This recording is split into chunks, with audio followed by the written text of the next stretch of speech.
गुरु प्यारी साध संगत जी, आज फिर से एक सुंदर सी साखी आप सभी को सुनाने जा रही हूँ। गुरु प्यारी साध संगत जी, सुंदरता हमेशा देखने वाले की नज़र में होती है। ये दुनिया बड़ी आसानी से किसी भी चीज़ को कह देती है कि ये बुरी है, ये किसी काम की नहीं है, बेकार है। वो इसलिए क्योंकि उसकी खुद की नज़र खराब है। जिसकी नज़र पारखी होगी वो उसके अंदर छुपी हुई अच्छाई को भी देखेगा।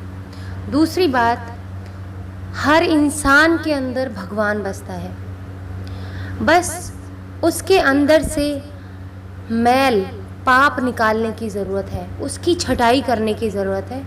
बस वो इंसान भगवान बनते देर नहीं लगाएगा जिस इंसान के अंदर से वो अपनी सारी कमियों को निकाल दे, सारी गलतियों को निकाल दे, सारे पापों को निकाल दे, तो वो इंसान भगवान के समान बन जाता है।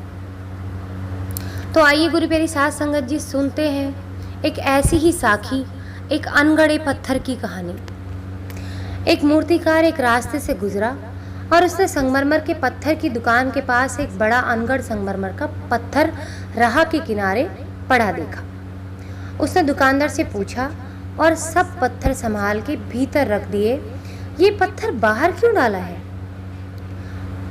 उसने दुकानदार से पूछा कि ये सब पत्थर तो आपने अंदर रखे हुए हैं, बस ये पत्थर क्यों बाहर डाल के रखा हुआ है? उसने कहा ये पत्थर बेकार है, इसे कोई मूर्तिकार खरीदने को राजी ही नहीं है। आपकी क्या इसमें उत्सुकता है? क्या आप इसको लेना चाहते हैं? मूर्तिकार ने कहा हाँ, इसमें मेरी उत्सुकता है, आप इसको फ्री में ले जाएं। दुकानदार ने उससे कहा कि इसको फ्री में ले जाओ, यहाँ तो बस ये जगह घेर रहा है, ना जाने कितने बरसों से यहाँ पड़ा है, शायद 10 साल हो गए इसको आज यहाँ पड़े हुए, बस इसने जगह घेर रखी है और मेरे पास इतना समय नहीं है कि मैं इसको उठवा दूँ। आज आप आ ही गए हो तो इसको ले जाओ, कोई खरीदार मिलता ही नहीं है, आप ले जाओ, कुछ पैसे की भी ज़रूरत नहीं है मुझे देने की, आप इसको फ्री में ले जाओ। 2 साल के बाद मूर्तिकार ने उस पत्थर के दुकानदार को अपने घर बुलाया कि मैंने एक मूर्ति बनाई है, तुम्हें दिखाना चाहूँगा। वो तो उस पत्थर की बात भूल ही गया था, वो दुकानदार जो था उस पत्थर को भूल ही चुका था। मूर्ति देख के ऐसे दंग रह गया जैसे मानो ऐसी मूर्ति उसने कभी जीवन में देखी ही ना हो। भगवान श्री कृष्ण का बाल रूप उस मूर्तिकार ने ऐसे तराशा। मैया यशोदा की गोद में कृष्णा बैठे हुए हैं, माता यशोदा कृष्णा जी को खिला रही हैं। वो वात्सल्य रस देख के वो दंग रह गया। ऐसा लग रहा था जैसे यशोदा माँ सचमुच कृष्ण भगवान को अपनी गोद में लेकर प्यार कर रही हूँ।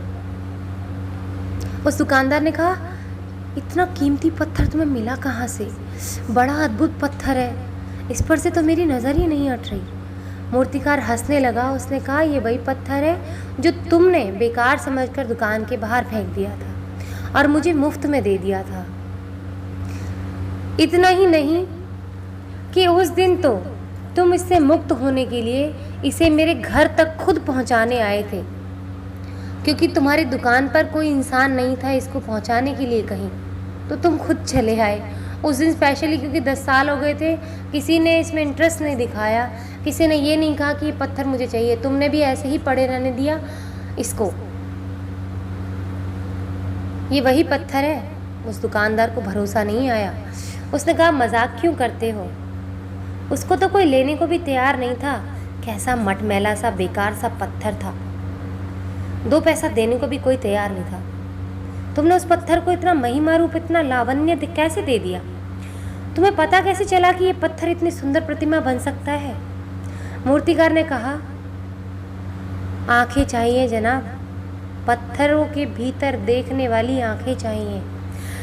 ज़्यादातर लोगों के जीवन अनगढ़ रह जाते हैं, 2 कौड़ी उनका मूल्य होता है, मगर वो उनके कारण ही होता है। उन्होंने कभी खुद को तराशा ही नहीं, उन्होंने कभी छेनी ही नहीं उठाई, उन्होंने कभी अपने को गढ़ा ही नहीं, उन्होंने कभी इसकी फिक्र ही ना की कि ये मेरा जीवन है जो अभी अनगढ़ पत्थर है, एक सुंदर मूर्ति बन सकता है। इसके भीतर छिपा हुआ भगवान प्रकट हो सकता है, इसके भीतर छिपा हुआ ईश्वर प्रकट हो सकता है। मूर्तिकार के जो शब्द थे वो ये थे कि मैंने कुछ नहीं किया है, मैं जब रास्ते से निकला था इस पत्थर के भीतर पड़े हुए भगवान ने मुझे पुकारा कि मूर्तिकार मुझे मुक्त करो।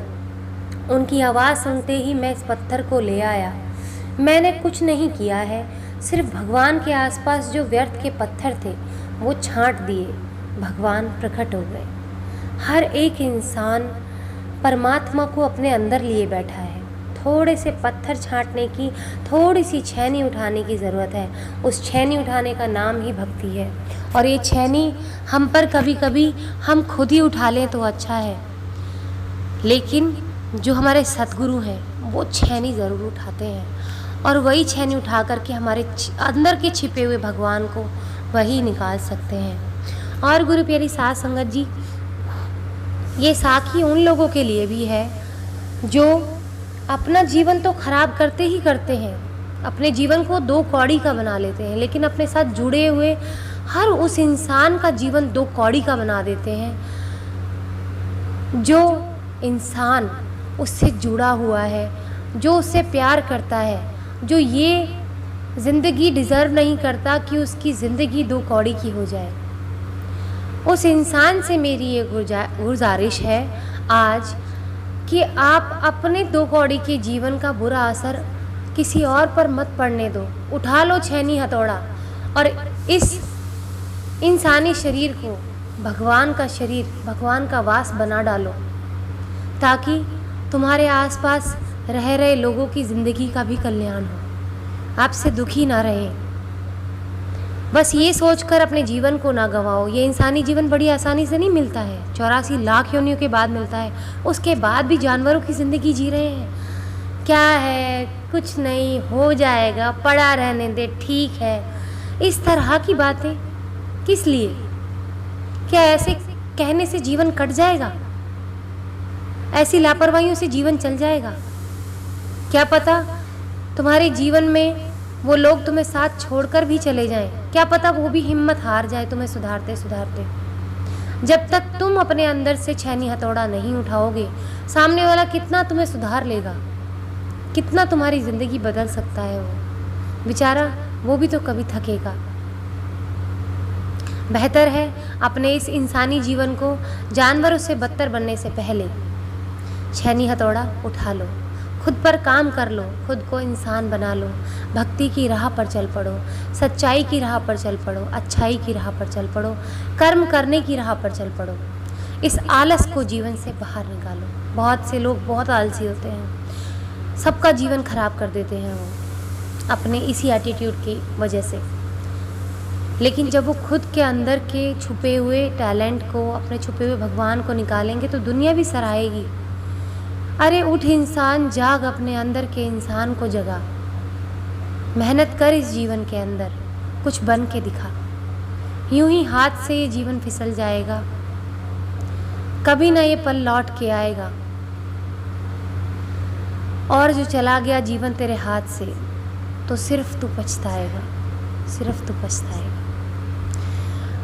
आज इसी के साथ इस सुंदर सी साखी को यहीं पे समाप्त करना चाहूँगी। मिलती हूँ आपसे अपनी अगली वीडियो में नई साखी के साथ। तब तक के लिए खुश रहें, सुमिरन करते रहें, सच्ची सेवा करते रहें।